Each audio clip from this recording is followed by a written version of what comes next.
Kemudian yang kedua, yaitu mengucapkan takbir. Karena Allah Subhanahu wa taala berfirman di dalam surat Al-Baqarah, "Walitukmilul iddah, walitukabbirullaha 'ala ma hadakum, wa la'allakum tashkurun." Dan hendaklah kalian menyempurnakan jumlah bulan Ramadan, dan hendaklah kalian bertakbir terhadap membesarkan Allah, terhadap apa yang Allah berikan hidayah kepada kalian, dan agar kalian bersyukur, kata Allah Subhanahu wa taala. Ya. Dalam ayat ini Allah mengatakan, hendaklah kalian menyempurnakan jumlah bilangan Ramadan, dan hendaklah kalian bertakbir mengagungkan Allah, membesarkan Allah Subhanahu wa taala. Namun para ulama berbeda pendapat. Kapan boleh dimulai takbir? Sebagian ulama berpendapat takbir boleh dimulai dari malam Idul Fitr. Dan ini pendapat yang merupakan pendapat Imam Syafi'i dan dibela oleh Imam Syekhul Islam Ibn Taimiyah rahimahullah. Dalil mereka ayat tadi. Karena Allah mengatakan walitukmilul iddah, hendaklah mereka menyempurnakan jumlah bulan Ramadan, walitukabbirullah, dan hendaklah mereka membesarkan Allah. Sementara di malam Id Ramadan sudah sempurna. Sementara Allah memerintahkan kita untuk menyempurnakan bulan Ramadan, dan lalu Allah menyuruh kita bertakbir. Berarti itu menunjukkan bahwa ketika bulan Ramadan telah sempurna, kita segera bertakbir memuji Allah, membesarkan Allah Subhanahu wa taala. Sementara sebagian ulama berpendapat bahwa takbir itu hendaknya dimulai ketika kita keluar dari rumah menuju lapangan. Mereka berhujah dengan dalil diantaranya hadis bahwa Rasulullah SAW pernah keluar bersama beberapa sahabatnya dari rumahnya menuju lapangan. Dan hadis ini dihasankan oleh Syekh Albani rahimahullah. Walaupun terhadap penghasanan beliau saya kurang setuju. Kenapa? Karena hadis ini diriwayatkan dari dua jalan. Jalan yang pertama adalah mursal Imam Az-Zuhri. Jalan yang kedua terdapat padanya ittirab, karena berasal dari periwayatan Muhammad bin Abi Dhi'ib dari Zuhri, dan periwayatannya ittirab kata Yahya bin Ma'in.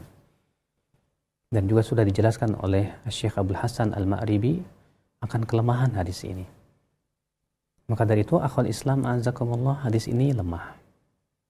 Akan tetapi terdapat riwayat-riwayat dari para sahabat seperti Ibnu Umar dan yang lainnya bahwa mereka bertakbir semenjak keluar Idul Fitr, keluar dari rumah sampai kepada lapangan, kemudian sampai imam melaksanakan sholat.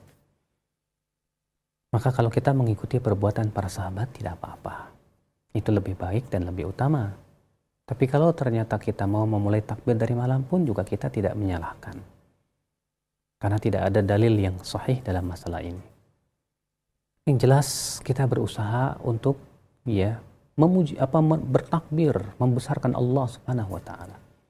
Adapun lafaz takbir, maka tidak ada satupun lafaz yang sahih dari Rasulullah sallallahu alaihi wasallam. Yang ada adalah dari sebagian sahabat. Adalah Abdullah bin Mas'ud bertakbir Allahu Akbar, la ilaha illallah, wallahu akbar walillahil hamd, dengan 2 kali takbir. Dalam satu riwayat yang lain yang dikeluarkan oleh Ibnu Abi Syaibah dengan 3 kali takbir. Allahu akbar, la ilaha illallah, wallahu akbar walillahil hamd. Sementara Ibnu Abbas bertakbir Allahu akbar, Allahu azza wa jal, Allahu akbar alladzi hadana. Sementara Salman Al-Farisi bertakbir Allahu akbar kabira. Sehingga dari sini para ulama memberikan pemahaman bahwa ternyata takbir karena tidak ada nas yang dari Rasulullah SAW langsung, berarti diberikan keluasan. Yang terpenting adalah takbir. Kita mau memilih takbir Ibnu Mas'ud silahkan, takbir Ibnu Abbas silahkan, takbir Salman Al-Farisi silahkan. Bahkan sebagian ulama mereka bertakbir dengan lafaz yang tidak diucapkan oleh para sahabat. Yang terpenting isinya adalah takbir. Nah, akal Islam azakumullah wa iyyakum. Kemudian di antara adab berhari raya Idul Fitr yaitu sebelumnya Ada kesalahan-kesalahan yang berhubungan dengan masa takbir, akhi. Apa kesalahan-kesalahan takbir itu? Yang pertama, bertakbir dengan satu suara kor. Hal ini tidak pernah dilakukan Rasulullah dan para sahabatnya, bahkan ini menyerupai dengan mereka yang sedang beribadah di gereja-gereja.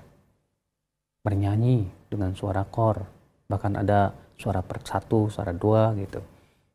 Maka yang seperti ini tidak pernah dilakukan Rasulullah, tidak pula para sahabatnya.